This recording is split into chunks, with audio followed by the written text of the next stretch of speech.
This is Field Target Tech, episode number 6.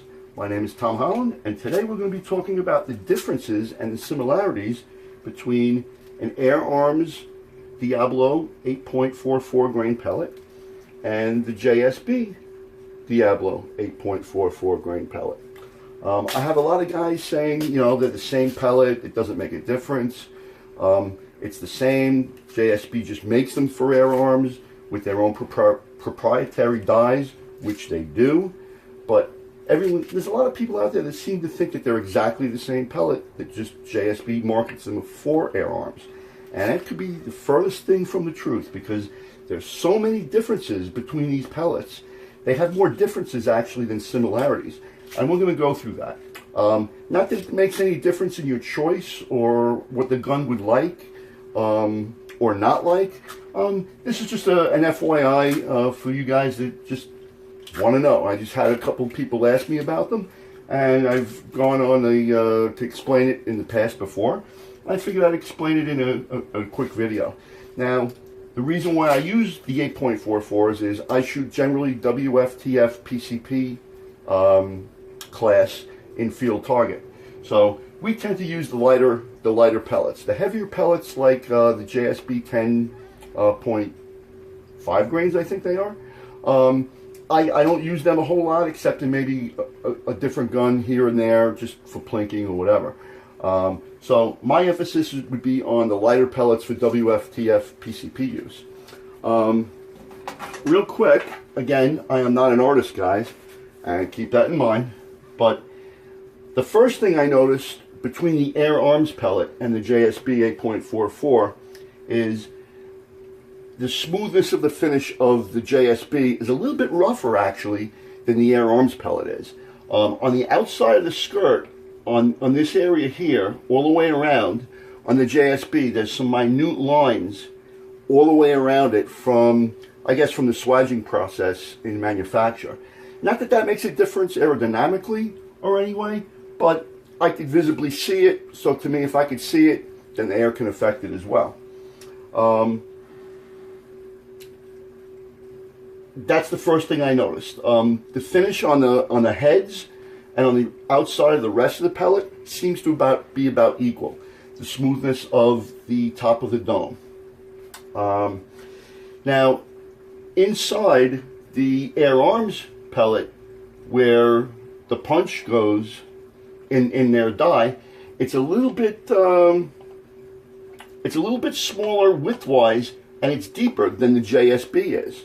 So that would tell me that more of the lead in the JSB is probably out front in this area than in the back. So your center of balance is probably going to be more forward with the JSB, if I had to guess, because it is punched deeper on the Air Arms pellet.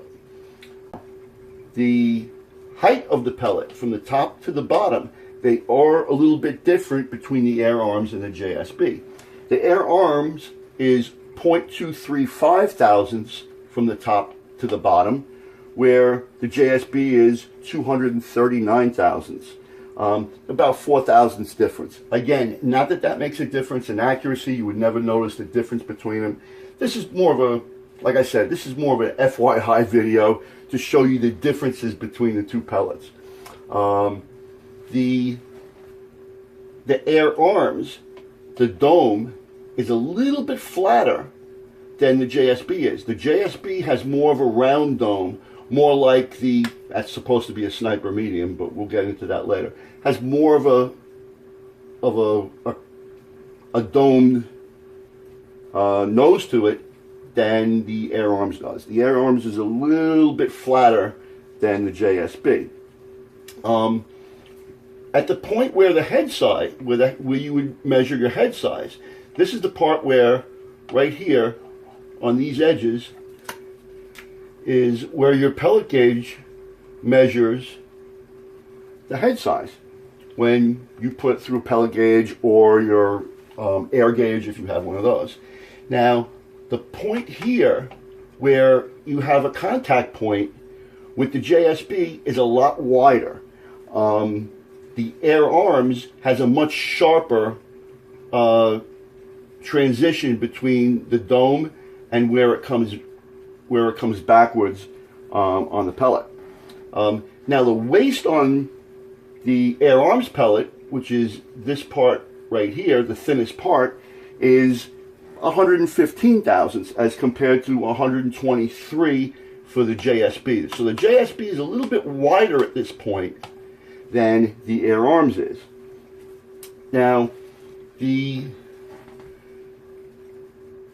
head to where the waist meets the head of the JSB, it's a little bit smaller of an angle than the Air Arms is. The Air Arms has a greater angle of attack, if you want to call it that. This angle between there and the thinnest part of the skirt, from where the largest part of the head is, has more of an angle. So the JSB has a less of an angle than the Air Arms does. The length from the waist to the skirt to the bottom of the Air Arms is about 130 thousandths as compared to 120 thousandths of the JSB. So the JSB is a little bit shorter when it comes to where the waist is to the bottom of the pellet as compared to the Air Arms. The thickness of the skirts are very similar. They're 31 and 32 thousandths between the two of them. Those are the noticeable differences between them. They're not exactly the same. If you look at two of those pellets really, really carefully under a microscope, not a microscope, a good magnifying glass and a good light, you'll see these differences. Do these differences really mean anything? No. I've just had a lot of people in the past saying, well, they're the same pellet, and I just wanted to prove through measurements and from my observations that they technically aren't the same pellet. That's one of the pellets I use in my arsenal. Some guns, like I said, some guns like that pellet and some guns don't. Another go-to pellet of mine that a lot of you guys know is the Sniper Medium pellet. These are the old tins, these are the newer ones, and they have a slightly better picture. I'm going to get a little bit closer here so maybe you can see the actual shape of that pellet. And that's more of a conical pellet than the JSB Diablos are. That pellet is a little bit shorter than your standard pellet of the same weight. It seems to buck the wind a lot better. If you guys look on my channel, the very first video I posted was a video of a grouping of Sniper Mediums out of my Marauder that I'm currently using, which we'll have a go over in a couple weeks. I like to use the Sniper Medium in that barrel. It works very well through it, and it seems to group and fight the wind rather well. And in that video, I compare that pellet out of the Marauder as compared to an Air Arms pellet out of my Steyr at 55 yards. And the one thing I didn't mention in that video when I did it was each one of those groups was 30 shots in a slight left to right wind. But it was negligible. If it blew the pellet off a little bit, you know, it wasn't anything substantial. So just wanted to go into that in the next couple weeks. Next week we're going to do something a little bit different. I'm going to show you guys, and it's very, very easy, how to optically recenter your scope. So if you had a scope on a gun and you cranked some turrets in one way or the other and you went too far, which you shouldn't do, and I'll explain that next week as well, you might want to, if you swap guns with the scope or you want to start from new and put new rings on it or something, the best thing to do is to optically recenter your scope. And we're going to show you how to make a little jig for it. It's very, very simple. It's a quick process. You can do it inside if you're snowed in the Northeast, as I was this past week. It's all melted now because of the rain, but it's something you can do inside at 10 yards to get your scope more geared and all set up for your next gun you're going to put it on, whether it be a new scope or an older scope that you've had bopping between a few guns. Optically centering it is 100% the way to go. Then when you go from there, you can put on your sports match mounts or adjustable mounts, which is preferred. Guys, the easiest thing to do, it's going to be a little bit more expensive, is get good mounts for your scopes. Get a fully adjustable mount. That way you can optically center your scope, and then you can center your scope to where your zero is with those mounts.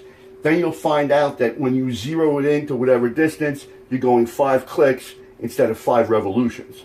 And with the cheaper scopes, you don't want to do that. So we're going to talk more about that next week. If there's anything else that you guys want to see, give me suggestions on future episodes. We're going to be doing one on wind in the future also. Next week is going to be scopes. We're going to do wind after that. And then we're going to go into my Marauder and what makes it tick for WFTF. I'm Tom Holland, and this is Field Target Tech.